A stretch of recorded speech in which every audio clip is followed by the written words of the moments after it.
Hello, Annie. How are you today?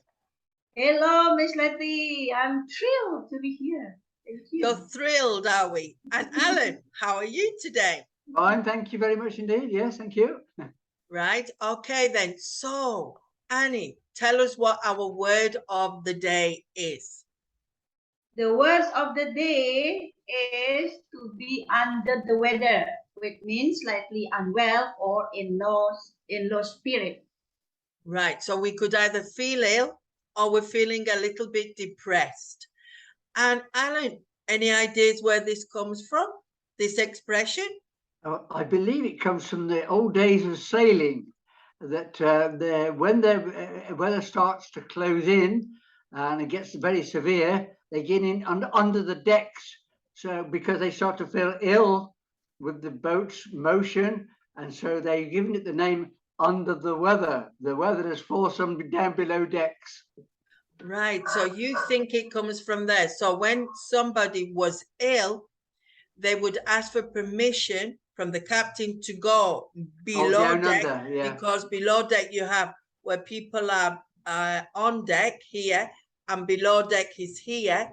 So they would ask the captain, can I go below deck? I'm not feeling very well. And so that way he would stay out of the bad weather, the storm, Yes, or what under the weather. is going on. Yeah. So, Annie, would you be so kind as to read 3 sentences? And Alan can read 2. Okay. Okay. I did not go to work today as I was feeling a bit under the weather. Sheena was feeling a bit under the weather, so she decided not to go to the movie with her friends. I have my final exam today, but I'm feeling under the weather. I don't know how I will fare. So this word here is very unusual. I don't know how I will fare. That means here that you don't know how you will do the exam, if it will be good or bad. Now, if we take it out of this context, fare is what you pay on a bus. You pay a fare like 10 euros, 5 euros. So we must always be careful where we have the word in context. It can change a little bit. So Alan, number 4 and number 5. Number 4, after the rigors of trekking in the mountains, he was feeling under the weather the next day. Number 5, she had just returned from her vacation, but is feeling under the weather and has a sore throat and running nose. I find this very amusing. Runny nose, no? How can your nose be running, Become no? detached. So it means that here we need a handkerchief because it's very watery. So that's what the runny nose is.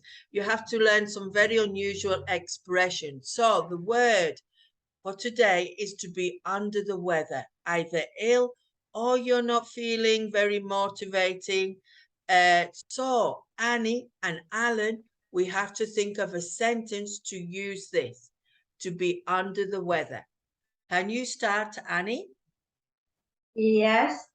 Uh, uh, every day I do everything on my own self, kind of doing chores, housework, even though I feel under the weather. So you do all your duties even though you feel under the weather. You are very mature person doing everything you are supposed to do. And Alan, how would you use this word? There are odd occasions when I'm traveling on the bus. I start to feel under the weather due to the motion of the bus going round bends and up and down, and I really feel quite poorly. I'm feeling under the weather. Right, so when you travel on public transport, you could feel a little dizzy, Motion. and in the end, you feel under the weather. You need to recover from your journey. Right then, thank you for helping me with the word of the day, to be under the weather. I hope you don't feel like that today. Toodaloo.